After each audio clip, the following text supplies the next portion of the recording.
शताब्दी वर्षाला सुरुवात झालेली आहे धम्मसेनापती वामनराव गोडबोलेजी यांच्या।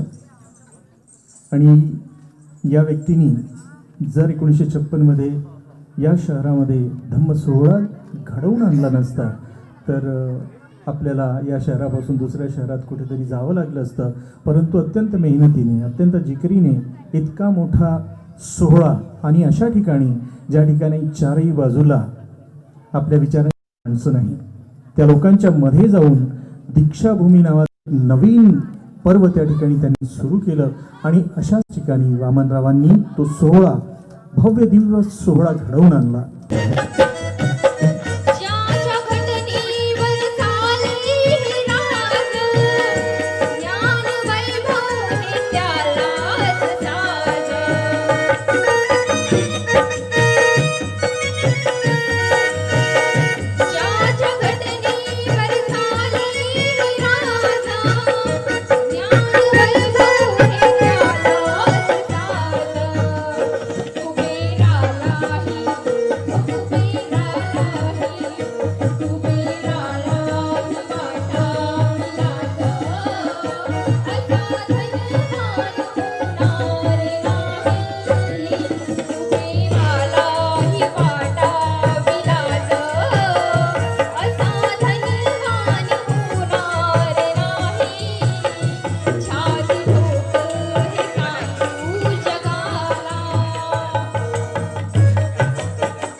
इस समय हम लोग शांतिवन चिचोली में हैं।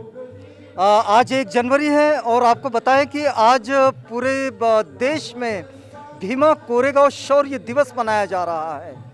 बहुत सारे लोग आज इस दिवस पर नव वर्ष की शुभकामनाएं भी देते हैं। लेकिन आज आपको बताएं कि 1956 में जो धम्म क्रांति हुई नागपुर में, इस धम्म क्रांति के आयोजन में जिन्होंने सबसे बड़ी जिम्मेदारी उठाई थी और वो धम्म क्रांति के धम्म दीक्षा विधि के आयोजन की जिम्मेदारी धम्म सेनानी वामनराव जी गोडबोले साहब, इनका ये जन्मदिवस भी होता है। लेकिन आज एक विशेष रूप से याद दिलाते हैं आपको कि ये जो शांतिवन चिचोली का परिसर है, ये परिसर धम्म सेनानी वामनराव जी गोडबोले साहब ने विकसित किया। आज इसका एक बड़ा बृहद रूप हम लोग इस समय देख रहे हैं। लेकिन आज से वामनराव जी गोडबोले साहब का जन्म शती उत्सव भी शुरू हो रहा है।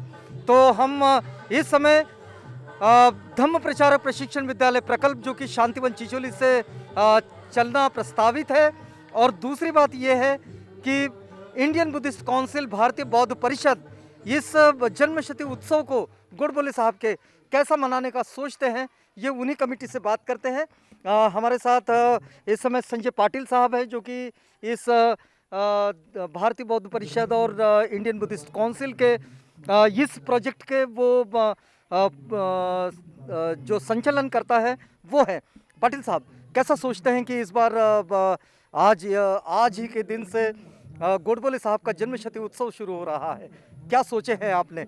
बड़ा लंबा समय बीत गया है और गोडबोले साहब का एक स्वप्न भी रहा कि वे इसी जगह से धम्म प्रचारक प्रशिक्षण केंद्र की शुरुआत करेंगे, कैसा सोचते हैं आप?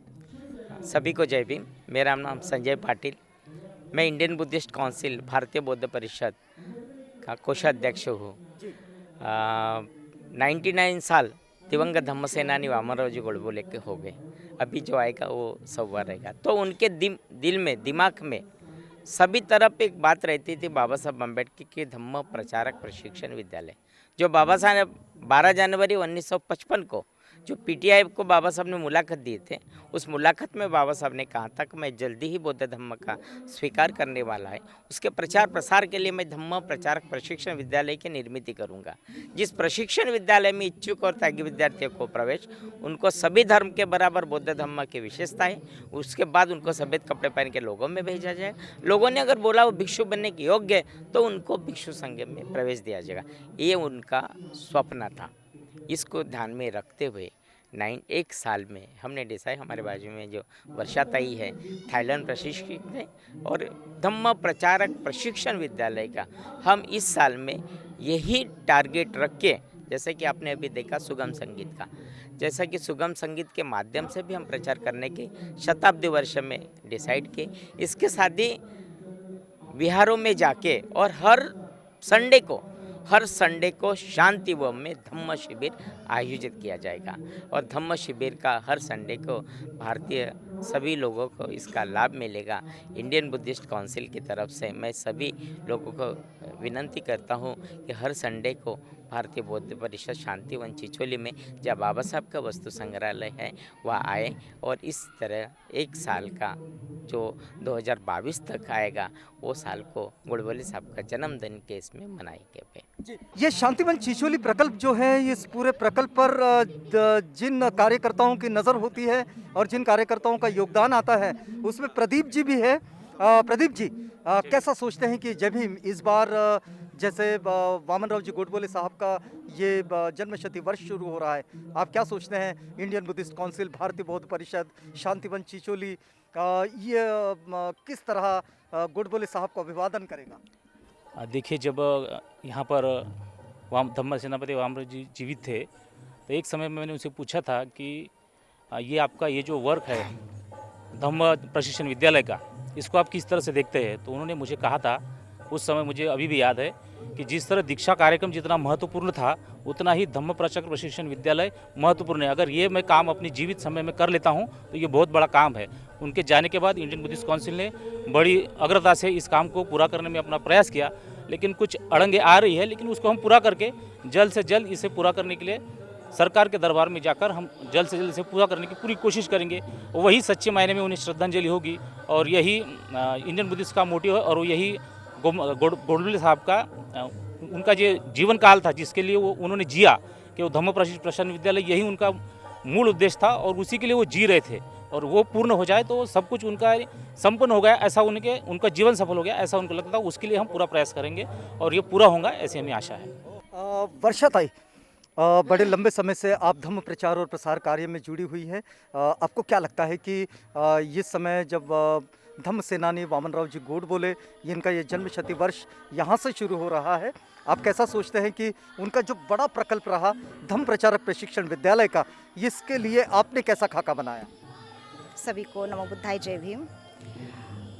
दरअसल वामनराव गोडबोले जी, इनका सपना बहुत बड़ा था, लेकिन हर इंसान अपने सपने को पूरा जहाँ तक नहीं कर पाते हैं, लेकिन उनके सपनों को अगर हम साकार जहाँ तक भी कर सकते हैं तो हमें बड़ी खुशी होगी। और इसका माध्यम हमने चुना है कि धम्म प्रशिक्षण, जो कि आज के बच्चों के लिए, युवा पीढ़ी के लिए, सभी के लिए बहुत ज़्यादा आवश्यक है। तो धम्म देशना और धम्म प्रशिक्षण के माध्यम से हम सभी जन को ये मैसेज पहुंचाना चाहते हैं और धम्म का प्रचार प्रसार करना चाहते हैं, ताकि आज का जो पीढ़ी है वो पीढ़ी इस धम्म को अच्छी तरीके से सीखे। जो पीढ़ी आज हम देख रहे हैं वो वैसी ना रहते हुए धम्म के मार्ग पर चलता हुआ हर व्यक्ति नजर आए, ऐसा हमारा मन से और सभी के साथ से इस गोडबोले जी के अगर सपने को हम पूरा कर सकते हैं तो हमें बड़ी खुशी होगी। चलिए, बहुत धन्यवाद आपका। आप आवाज़ भी सुन रहे होंगे इस समय, ये जो जन्मशती वर्ष जो शुरू हो रहा है वामनराव जी गोडबोले साहब का, तो इस पर एक छोटा सा म्यूजिकल प्रोग्राम भी चल रहा है।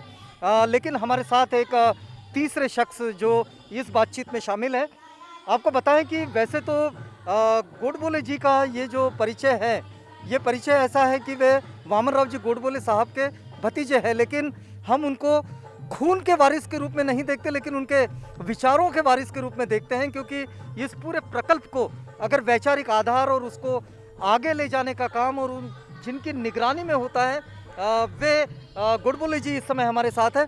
गोडबोले साहब, एक बात बताएं कि अब तो लगभग बिल्डिंगें तैयार हो चुकी है, यहाँ पर जो डॉक्टर बाबा साहब अम्बेडकर स्मृति संग्रहालय है उसकी भी बिल्डिंग लगभग तैयार है, और आपकी निगरानी में ये जो ध्यान साधना केंद्र, मेडिटेशन सेंटर और ऐसे अलग अलग सेंटर्स यहाँ पर निर्माण हो चुके हैं। कैसा सोचते हैं कि इस बार गोडबोले साहब को, वामन राव जी गोडबोले साहब को आपकी ओर से अभिवादन कैसे किया जाएगा? सबसे पहले सबको सप्रेम जय भीम। और आज 1 जनवरी 2021 दिवंगत वामनराव जी गोडबोले इनके जन्मदिन शताब्दी की शुरुआत, यानी उनका जन्म 1 जनवरी 1922 में हुआ था, ठीक है ना।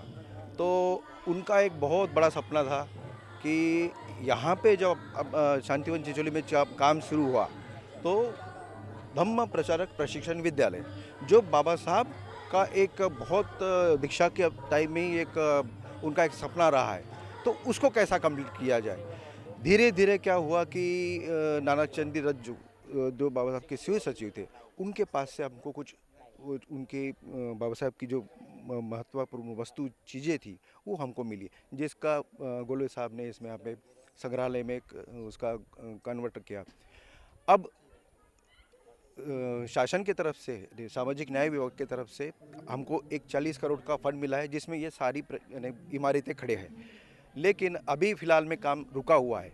मैं शासन से यही एक गुजारिश करूंगा कि आने वाले 22 में, यानी जब उनकी शताब्दी वर्ष ये हो जाएगा, तब तक ये पूरा कंप्लीट हो जाना चाहिए, ताकि बाबा साहब की जो चीज़ें हैं और इतर जो हमारा प्रशिक्षण के विद्यालय का कार्यक्रम है वो हम जल्दी से जल्दी शुरू कर सकें, और उनके जो विचार है गोडबोले साहब को वो हम लोग दे सकें। जी, चलिए, बहुत धन्यवाद आपका। हमने आपको जोड़े रखा था इस समय शांतिवन चिचोली नागपुर के साथ।